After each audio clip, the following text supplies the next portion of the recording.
ہسپانوی ادب کی ایک کہانی کا عنوان غلامی کی آخری رمق ہے۔ اس کہانی میں انسانی زندگی میں ظالم اور مظلوم کی تقسیم پر بات کی گئی ہے۔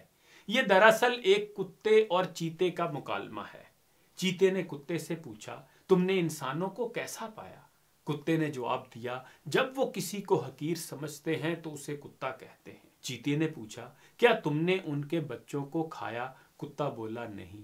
چیتے نے پوچھا، کیا تم نے انہیں دھوکہ دیا؟ کتا بولا، نہیں۔ چیتے نے پوچھا، کیا تم نے ان کے مویشی مارے؟ کتا بولا، نہیں۔ چیتے نے پوچھا، کیا تم نے ان کا خون پیا؟ کتا بولا، نہیں۔ چیتے نے پوچھا، کیا تم نے ان کو میرے حملوں سے بچایا؟ کتا بولا، ہاں۔ چیتے نے پوچھا، انسان بہادر اور ہوشیار کو کیا کہتے ہیں؟ کتا بولا، وہ اسے چیتا کہتے ہیں۔ چیتا بولا، کیا ہم نے تمہیں شروع سے مشورہ نہیں دیا تھا کہ ہمارے ساتھ چیتا بن کر رہو، مگر تم نے انسانوں کے تحفظ کا ٹھیکیدار بننا پسند کیا۔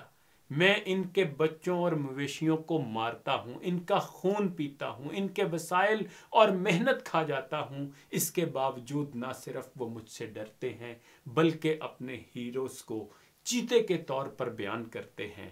تمہیں یہ سیکھنا چاہیے کہ انسان اپنے جلادوں کے سامنے سر تسلیم خم کر لیتے ہیں اور اپنے وفاداروں اور ہمدردوں کی توہین کرتے ہیں۔